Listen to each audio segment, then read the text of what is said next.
Hey, what's up, you guys? Bloody Jacob here to bring you my weekly review of this week's episode of the CW's The Originals. This week we've seen Season 3, Episode 10, entitled A Ghost Along the Mississippi.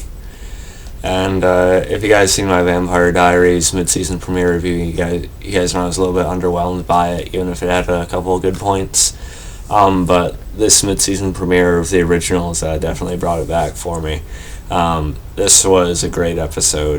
Definitely a satisfying return after how we seen the mid-season finale ended, for sure.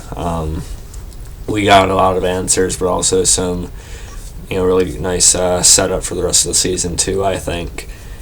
And I really liked how this episode at first picked up right away, like right after how we seen the mid-season finale end, which was, of course, with Camille dying, just as her and Klaus finally, that was a beautiful scene, by the way, in the mid-season finale, their first actual kiss. That is just such a well-written moment, I think. Just so well acted by Joseph Morgan, who's always incredible as Klaus. Leah Pipes, too. She's great, and just the chemistry on them with them is off the charts. They all do a great job. And, so I was happy to see the direct follow-up of that, the aftermath, instead of like a time skip or something like that. Or at least like instead of like the next day or something. I really like how they decided to pick it up, though, because we seen Klaus in a rage over what happened to Camille, and then we go back and forth between that and seeing flashbacks to him and Camille having their old therapy sessions. Parts of it which we never really seen, but parts of that were, done off screen at some point, or that took place off screen at some point, I should say. Which is really touching and tragic at the same time. They knew what they were doing there, and it worked, unlike a lot of things in the Vampire Diaries episode tonight. So I really loved that. But I'll admit it did go a bit predictable with what actually ended up happening to Camille after that fact of her dying. Like many of us thought she was going to be a vampire. She's somehow going to be turned into a vampire. She somehow had blood in her system. And that was it. It's not really a big deal. It was predictable. I was kind of seeing that coming. But, I'm not going to say it's a bad thing for the story either, because, as I said before, even if that ended up happening, I was going to be interested to see how Cami would be as a vampire. I think it would be a nice change of dynamic for her character. So I'm fine with it, even if it was a little, easy to figure out. And they won't kill Camille off right now.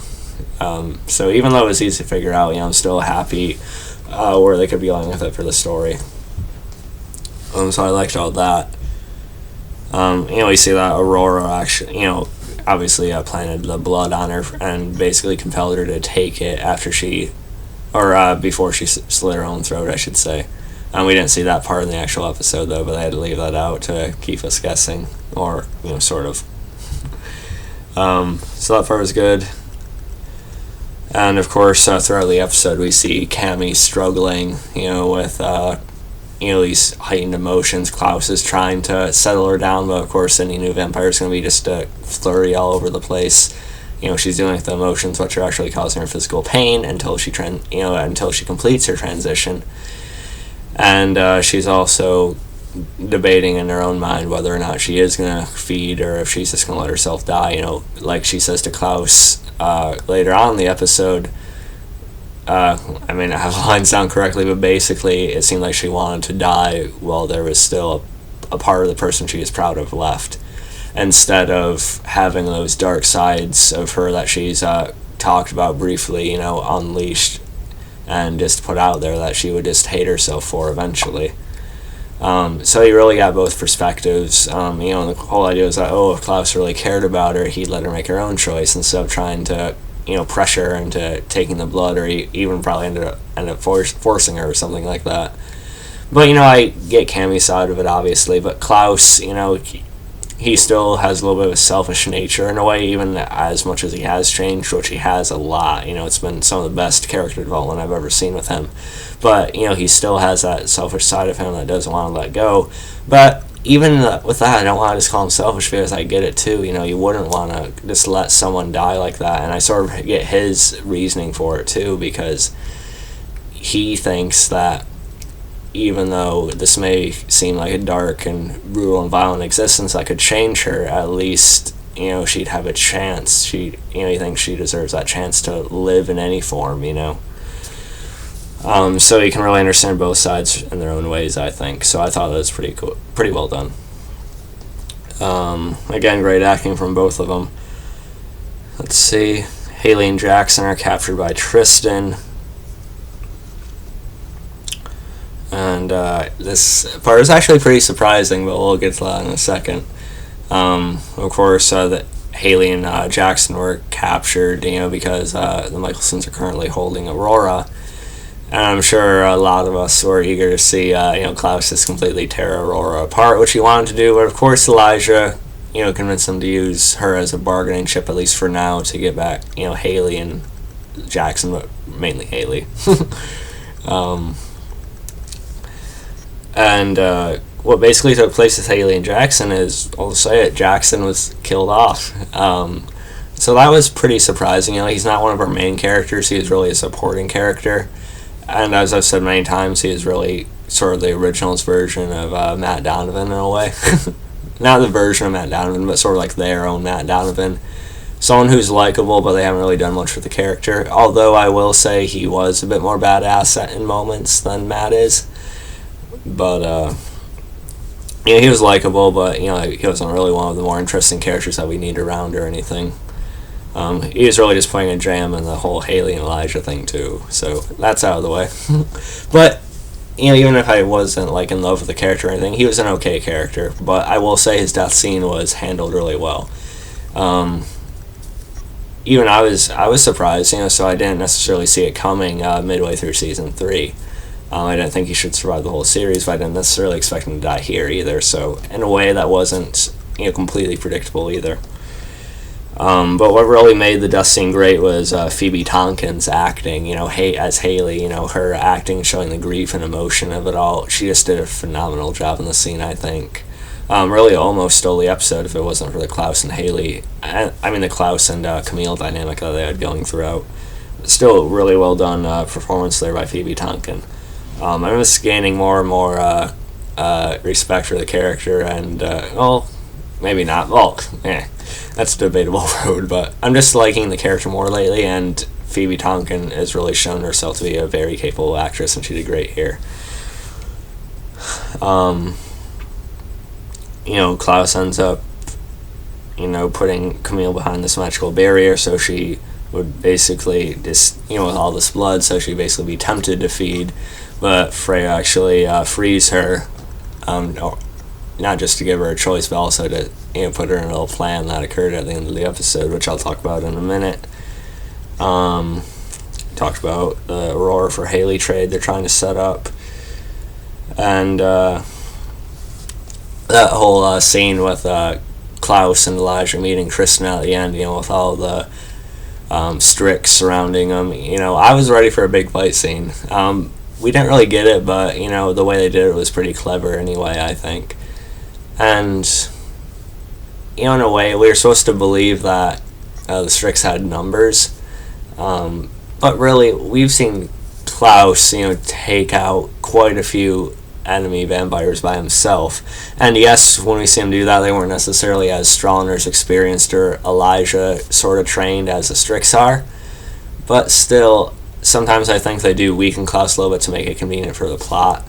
But maybe, they could have at least subdued the two of them.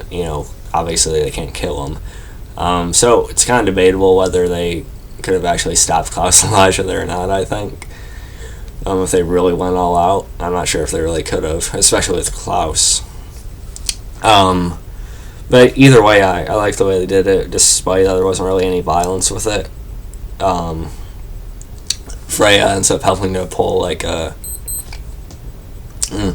she basically has Camille look like Aurora in the cargo container they have her in, and they basically end up trapping Tristan in that with a magical barrier. And then Elijah actually gives a pretty good speech, telling them all to really think logically, even if they somehow manage to subdue Klaus and Elijah altogether, they're still going to be almost all killed, in the crossfire, or not the crossfire, but in the process.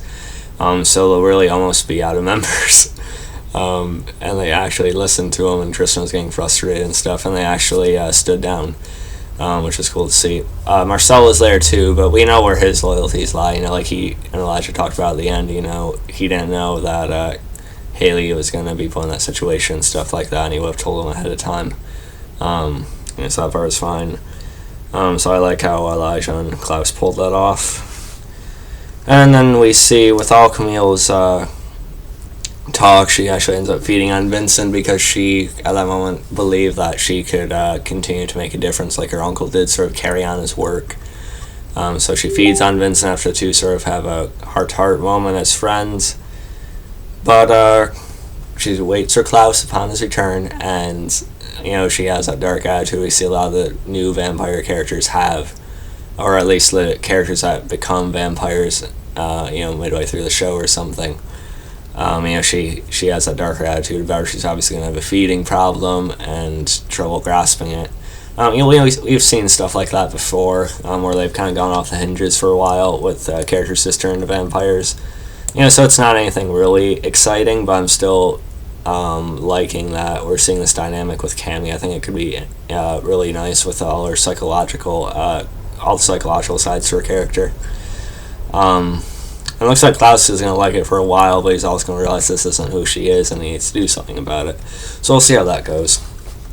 But overall, I really liked the episode. I thought it was a nice pullback into the season. Definitely satisfied me a lot more than the Vampire Diaries mid-season premiere. Tristan is pretty much sent to the bottom of the ocean, so that's good.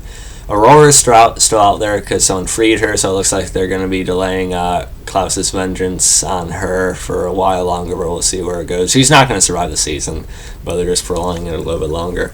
But overall, great episode. Really enjoyed it. Hope you guys enjoyed the video. You can follow me on Facebook, Movie Pilot, Twitter, and look for Catch you guys next time, and peace.